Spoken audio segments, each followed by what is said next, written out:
एक बार फिर से आप सभी का स्वागत है साहित्य दर्शन लाइव में। तो आइए देखते हैं कि हम लोग 80 प्लस नंबर कैसे लाएं असाइनमेंट में, और 75 प्लस नंबर कैसे लाएं टर्म एंड एग्जामिनेशन में। तो पहले आज हम बात करेंगे असाइनमेंट की। देखिए, असाइनमेंट में नंबर लाना आसान होता है। क्यों क्यों आसान होता है? यहाँ पे देख सकते हैं, यहाँ पे अभ्यर्थी का आया है, मतलब एक तो एग्जाम्पल के लिए लिए हैं। और यह कोई मतलब ऐसा नहीं कि जीनियस अभ्यर्थी रहा, साधारण अभ्यर्थी रहा। और यहाँ पे आप देख सकते हैं, शुरुआत में मतलब इसको आइडिया नहीं जब लगा तो 67, 70, 53 तक नंबर आए, लेकिन बाद में जब आइडिया लगा कि आखिर कैसे 80 से ज़्यादा नंबर आ सकते हैं, तो यहाँ पे आप देख सकते हैं कि 4 पेपर में 8 में से 4 में आपका 80 से ज़्यादा नंबर आया है। तो यह हम आपको बताएंगे कि असाइनमेंट को कैसे लिखें ताकि इतना ज़्यादा नंबर आए। देखिए, असाइनमेंट लिखने का तरीका क्या है? असाइनमेंट लिखने का तरीका यह है ना कि आपको क्या, हम इसको सादा पेज में चलते हैं। हमने आपको प्रूफ दिखा दिया कि नंबर आता है और 40 नंबर पासिंग मार्क रहता है। जैसे दोनों में, असाइनमेंट में 40 नंबर पासिंग मार्क, लेकिन इसमें देख कर लिखना पड़ता है। तो आप आसानी से क्या कर सकते हैं, आसानी से पास हो जाएंगे। तो हमें बस कि 80 से ज़्यादा नंबर कैसे आए, यह आज का हमारा टॉपिक है। तो हमें देख के लिखना होता है। आपके पास किताब होगा, किताब नहीं होगा तो पीडीएफ होगा ज़रूर। पीडीएफ नहीं है तो स्टडी मटेरियल आप दुकान से कोई लिए हैं, मतलब आपको कहीं से भी देख के ही लिखना है। तो जैसे कि प्रश्नोत्तर 1 लिखेंगे, जैसे डालेंगे एक का, यदि क ख है तो क ख, ऊपर खंड दिया है तो खंड का जैसा दिया है वो सब पूरा डाल देंगे। फिर उसको आंसर लिखेंगे। जैसे व्याख्या करना है तो संदर्भ, प्रसंग, व्याख्या करेंगे। संकेत भी ऊपर डालिए, संकेत, संदर्भ, प्रसंग और व्याख्या, यह सब लिखिए। यदि कोई क्वेश्चन आंसर के रूप में दिया है, जैसे कि काव्य लक्षण को प्रस्तुत कीजिए, तो उसमें क्या लिखेंगे, आप हेडिंग डाल डाल के लिखिएगा। और ना ही बहुत दूर लिखना है, ना ही बहुत नज़दीक लिखना है।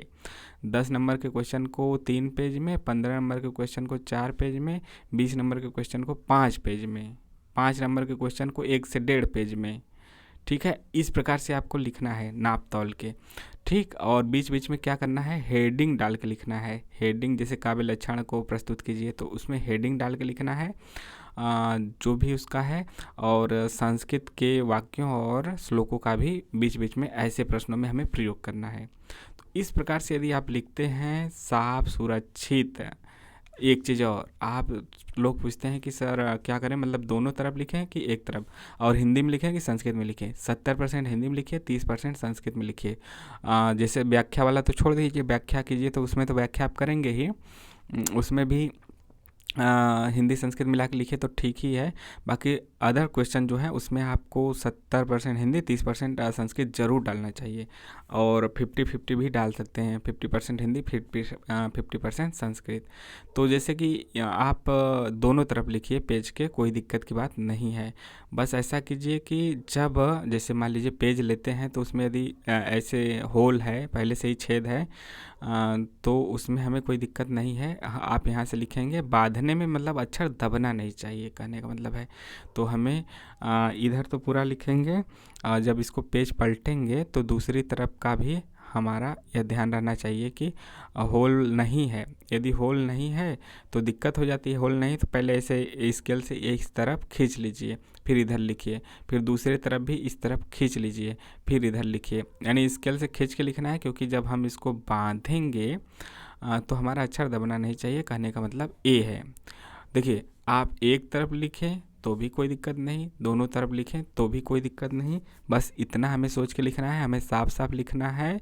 और जब हम इसको बांध के देंगे तो एग्जामिनर को कॉपी चेक करने में दिक्कत ना हो। ऐसा ना हो कि दोनों तरफ लिखें और इसको बांध दिए, तो जब ये पीछे वाला अक्षर, मान लीजिए कि यह पहला पेज है या इसके पीछे वाला है, तो इसको बांधे तो पीछे वाला अक्षर इसमें से कुछ छुप गया।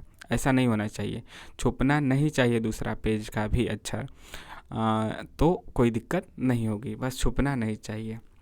आप एक तरफ लिखते हैं तो भी दिक्कत नहीं, आपका ज़्यादा पेज लग जाएगा। और दोनों तरफ लिखते हैं तो भी कोई दिक्कत की बात नहीं। और असाइनमेंट के लिए को ज़्यादा चिंता मत कीजिएगा, बस उसको अच्छे से साफ साफ लिख के जमा कर देना है। दोनों तरफ लिखिए, मेरे मानना है कि दोनों तरफ लिखिए, बस साफ साफ रहे, कोई दिक्कत की बात नहीं। यदि आपको लगे कि नहीं हमें पेज थोड़ा ज़्यादा लग जाएगा, ठीक है हम एक ही तरफ लिखेंगे, तो आप एक ही तरफ लिखिए। बस हम पेज बचाने के लिए कह रहे हैं कि आपका पेज बच जाएगा, पैसा बच जाएगा, तो आप एक ही तरफ लिखिए। यह अच्छी तब भी अच्छा है, एक ही तरफ लिखिए, कोई बात नहीं, और बेटर ही है यदि आपको कोई दिक्कत नहीं है पैसा खर्च करने में और इसमें, तो ये ठीक है। तो बाकी यह तो आप लिख लिए। और एक चीज़ और ध्यान दीजिएगा, जिस पेज पे क्वेश्चन समाप्त हो, जैसे यह पेज है और इसमें यहीं तक मतलब आधे से थोड़ा ज़्यादा नीचे 4-5 लाइन पहले ही क्वेश्चन को समाप्त कर लीजिए, ताकि वहाँ एग्जामिनर जांच सके, वहाँ नंबर दे सके जितने भी क्वेश्चन का रहे। फिर अगले पेज पे और हो सके तो जैसे कि जब क्वेश्चन समाप्त हो तो नीचे ऐसे अंडरलाइन करके ऐसे खींच दीजिए, ऐसे बीच में ऐसे बना के खींच दीजिए। तो क्या होगा कि एग्जामिनर को पता चल जाएगा कि यहाँ पे क्वेश्चन समाप्त हो गया है। ऐसे मतलब जैसे समझिए बात को, कैसे नंबर आता है। साफ साफ तो हमें लिखना ही है। मान लीजिए 10 नंबर का पेपर है, आप 3 पेज या 4 पेज लिखें, तो यह चौथे पेज पे जब आए तो उससे 4-5 लाइन पहले ही या आधे पे भी समाप्त कर दीजिए। मान लीजिए कि आपका यहाँ पे समाप्त हो गया, यहाँ पे आपका लिखा हुआ समाप्त हो गया, तो आप एकदम नीचे ऐसे पाइक खींच दीजिए उस पेज पे, इतना छोड़े रहिए, ऐसे पता चल जाएगा कि यहाँ क्वेश्चन हम समाप्त किए हैं और यहाँ पे एग्जामिनर जांच करके आपको नंबर दे देगा। इस प्रकार से लिखना है। असाइनमेंट में ज़्यादा लोड नहीं लेना है, क्योंकि असाइनमेंट का 30% ही जुड़ता है। पेपर आप 100 नंबर का करेंगे, 100 में मान लीजिए कि असाइनमेंट में आप 80 पा गए, 80 अच्छे से लिखेंगे तो पा ही जाएंगे। 75, 80, 70 के ऊपर 75, 78, 80, 82, 85, 80 मान लीजिए पा गए, तो इसका कितना नंबर जुड़ेगा? 80 का 30% कैसे निकालेंगे? 80 गुणे 30/100 ऐसे करेंगे, एक शून्य से एक शून्य, फिर दूसरा शून्य, तो 8 त्रिके 24, कितना नंबर हुआ? 24 नंबर। इसी प्रकार से 70 पाएंगे तो 70 का 30 में गुणा करके 100 से भाग दीजिए, तो 7 त्रिके 21 हो जाएगा। तो इस प्रकार से जुड़ता है, इसीलिए इसमें हमें लोड नहीं लेना है।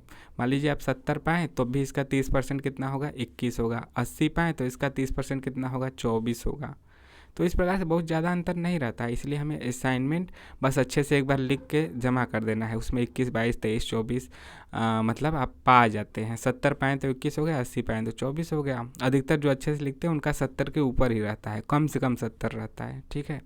तो यह जानकारी आपके सामने रही। इस प्रकार से आप लिखेंगे तो 80 से ज़्यादा नंबर आराम से असाइनमेंट में पा जाएंगे। कोई भी हो, MSK हो, संस्कृत मतलब मास्टर इन संस्कृत हो, हिंदी हो, फिलॉसफी हो, इतिहास हो, ठीक है, ये सब कोई भी विषय हो उसमें आप आसानी से पा जाएंगे। यह जानकारी आपको कैसी लगी ज़रूर कमेंट के माध्यम से बताइए, और मिलते हैं नेक्स्ट वीडियो में। तब तक के लिए जय हिंद। चैनल को लाइक शेयर सब्सक्राइब कीजिए, सब्सक्राइब करना नहीं भूलिए, वरना हम भी भूल जाएंगे आपकी मदद करना।